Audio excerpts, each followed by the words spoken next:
Now we are going to talk about interrogative pronouns. نتكلم الآن عن الضمائر الاستفهامية as I pointed in the pen كما أشرت بالقلم. So interrogative pronouns like who, whom, whose.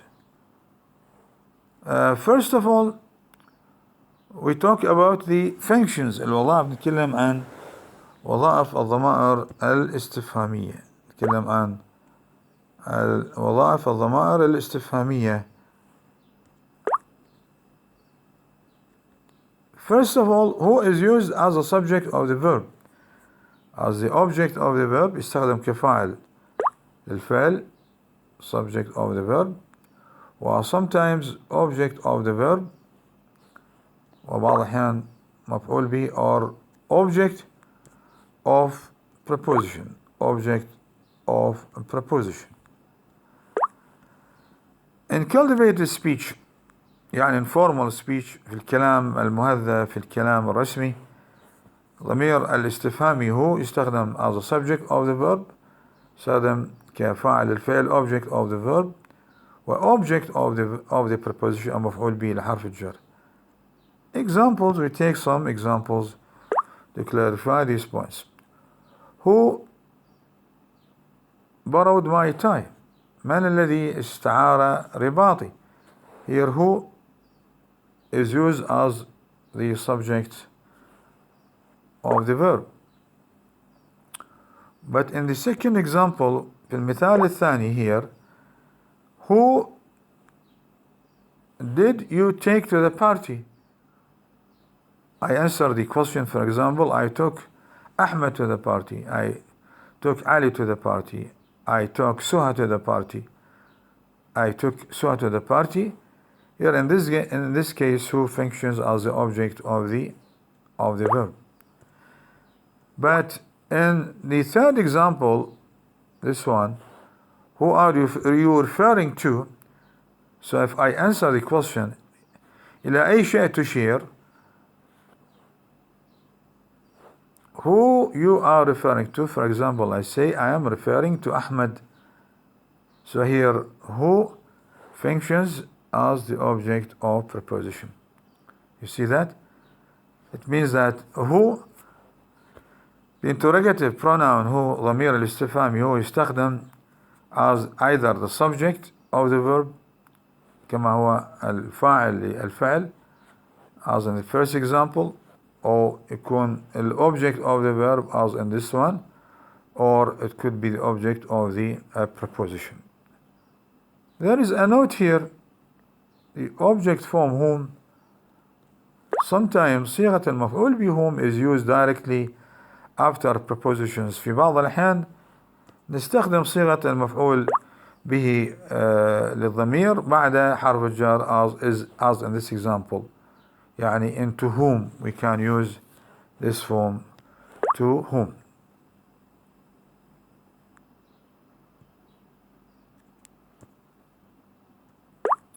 Next item we talk about relative pronouns, ضمائر الوصل. These are relative pronouns. Some of them are who, whom, and whose. Now we come to the functions. نأتي الآن إلى وظائف هذه الضمائر, ضمائر التملك. Who is used as the subject of the verb, يستخدم كفاعل الفعل وكذلك الحال, and whom as the object of the verb, أما whom مفعول به للفعل, and كذلك الحال object of the preposition. So the relative pronoun ضمير الوصل who, this first one, is used as the subject of the verb, but whom, ولكن ضمير الوصل whom is used either the object of the verb مفعول به للفعل, or object of the preposition, أو يكون مفعول به إلى حرف الجر. And these are some examples. هنا بعض الأمثلة. The girl who won the prize was Suha. Here, who functions as the subject of the verb. The girl whom I admired most was Jack's sister. Here, whom is the object. Whom is the object of the verb. But when I say the girl whom I voted for won by a close margin, here, as you say, this is object of preposition. And the last example, the teacher whose book I borrowed had an extra copy. Here, whose is used as possessive relative. ضمير شخصي تملك. ضمير شخصي تملك. Now we talk about other two relative pronouns. نتكلم عن ضميرين من ضمائر الوصل اللي هي which and that. Which and that. You know, in general بشكل عام in most cases which is used with inanimate noun. تستخدم مع الاسم الجمال الغير عاقل. Subject and the object. للفاعل والمفعول به. لكن that sometimes could be used with both. تستخدم that with animate العاقل أو غير العاقل. Animate عاقل and inanimate غير العاقل. Let's see these differences. خلينا نشوف هذه الاختلافات in the use في استخدام which and that. أولا, which is used with non-human. which تستخدم مع غير العاقل inanimate غير الجماد, while that بينما that is used with both human and non-human. So the first difference, أول اختلاف between which and that, which is used تستخدم only with the inanimate, with the non-human مع الجماد غير. This is the cat which ate the meat. This is the dog which ate the meat. Inanimate subject. الفاعل هنا, the noun here is inanimate غير عاقل. لكن that is used for both صدم, for both for animate and inanimate. And here we have some examples to show these differences. So when we say the tree which fell was a large oak, the tree which fell, الشجرة التي سقطت. Here which is used with a tree, صدمنا مع الشجرة لغير عاقل. What is the function of which? ما هو الإعراب؟ الوظيفة الإعرابية إلى which? You see that here it functions يعمل لنا هنا as the object of the verb. المفعول به يعمل لنا المفعول به إلى, yes, this is the object, you got the idea, and so on.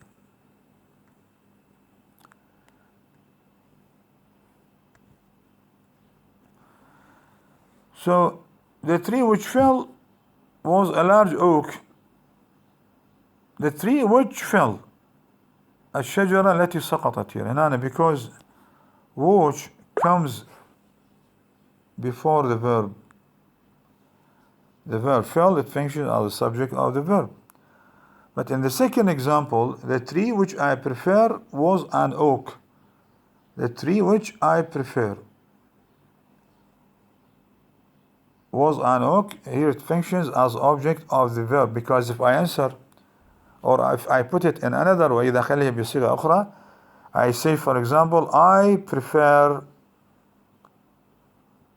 an oak tree. I prefer an oak tree. In the third example, the tree which we sat under was an oak. And this one here, it functions as the object of the preposition. The tree which we sat under, here it functions as the preposition, as the object of the preposition under.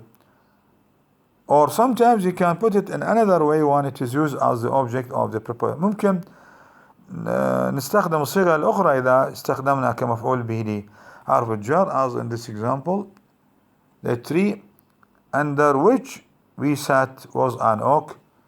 فهير in both cases بالحالتين which functions as the preposition, as the object of the preposition under.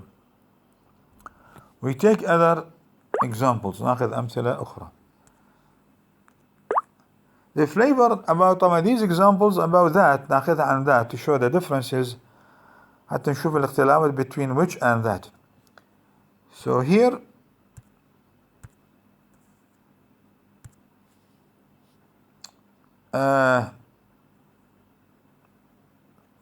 the flavor that pleases me most is chocolate.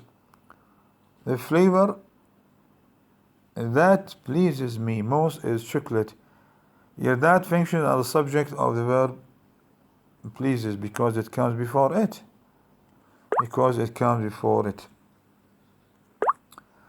In the second example, the tree which we sat under was an oak. The tree which we sat under. So here I'm referring to the old example. Here I'm talking about the teacher.